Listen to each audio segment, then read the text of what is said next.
Hey guys, Miata Man here. Today we've got a 1990 Miata that's got some strange issues with its idle. It's idling really high and it's fluctuating up and down, so it's revving all the time. Even when you're driving, when you're sitting there doing nothing, it's doing it. So I've been digging into this. I've done some diagnostics and I'm pretty sure I've got it figured out as to what the problem is now. It's already been to 2 other shops. They couldn't figure it out, so I said, hey, bring it here. Miata doctor will take a look at it for you and we'll see what we can do. So I'm going to fire it up for you guys. You can see what it's doing, and then I'm going to show you my theory on what's going to fix it. So here we go.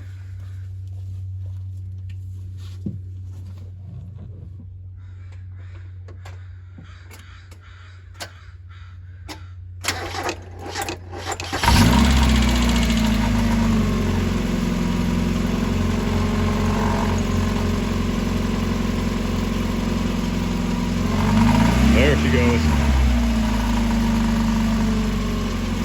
It starts out normal, and then after it runs for a little bit, it'll start idling up and down.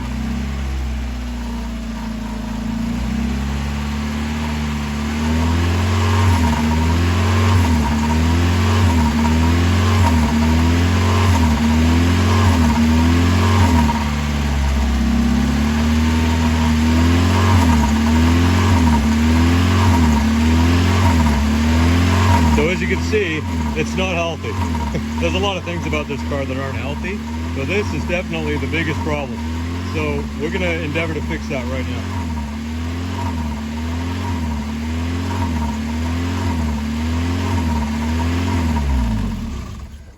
That's enough of that.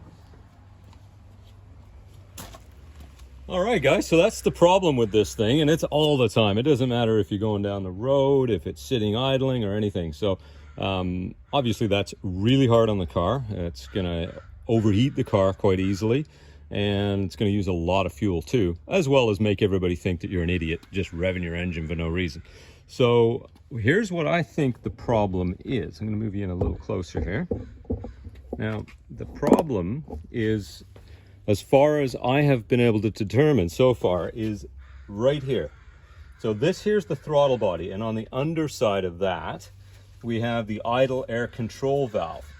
Now, a problem like this can be a number of different things. It could be the throttle position sensor, which a lot of Miata people have had problems with weird idle issues.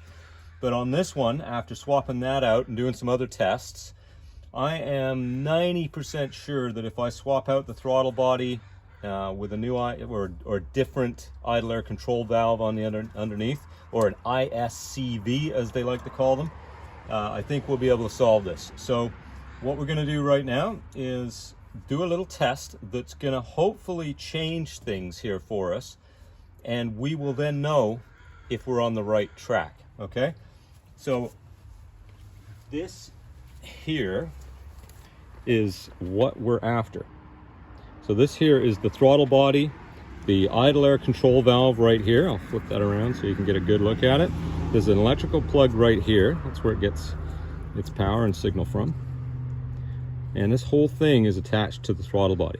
Now, underneath, there's 2 Phillips screws holding it on. They're very hard to get out. So what I recommend is, if you're getting a used one of these, get the entire thing. Now this one's from a 1990 also. It's got 150,000 kilometers on it. It's been hanging around, so it doesn't look all that good, but it actually is very good. So what I'm going to do is I'm going to swap the entire thing in, or if I can find another one that's a little cleaner, I'll throw a cleaner one in. So there we go, guys. That's what it looks like. And right now I'm going to unplug the electrical connector to the idle air control valve.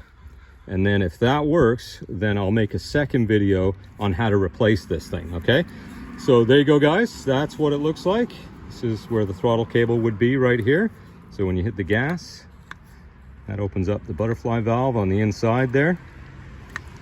And there you have it. So let's unplug this thing and we'll see if it changes anything.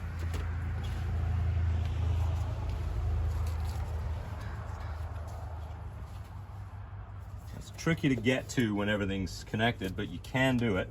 So you gotta get your finger in. There's a little tab that you depress. It's facing forwards. And if I can somehow get in there, getting bitten by mosquitoes here. Gotcha. All right, so this is a very tight squeeze, but if I can do this, I haven't got to pull everything else off and then put it all back on, so it'll make it easier.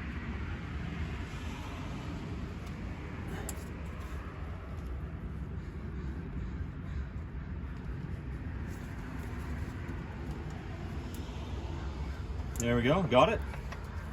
Wasn't easy, but there it is. So now we've unplugged the power to the ISCV, or the idle air control valve, and we're gonna fire it back up and we're gonna see if it does the same thing.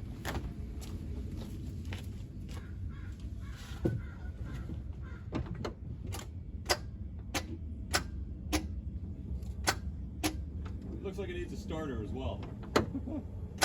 Come on.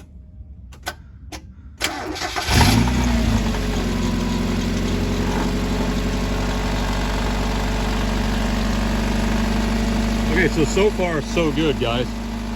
We definitely going to need a starter on this vehicle as well, as you can tell by how many times it took to start it up. And so we've got a pretty stable idle so far.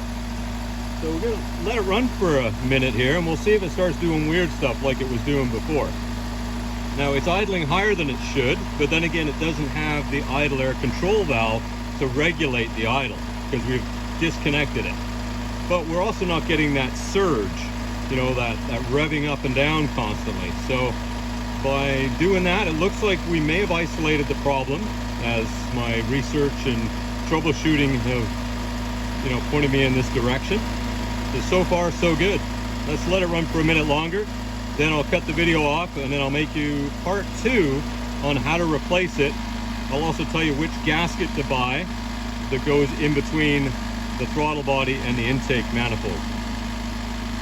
So we've got lots of rattling going on here. So we got a loose heat shield, which is starting to get warm.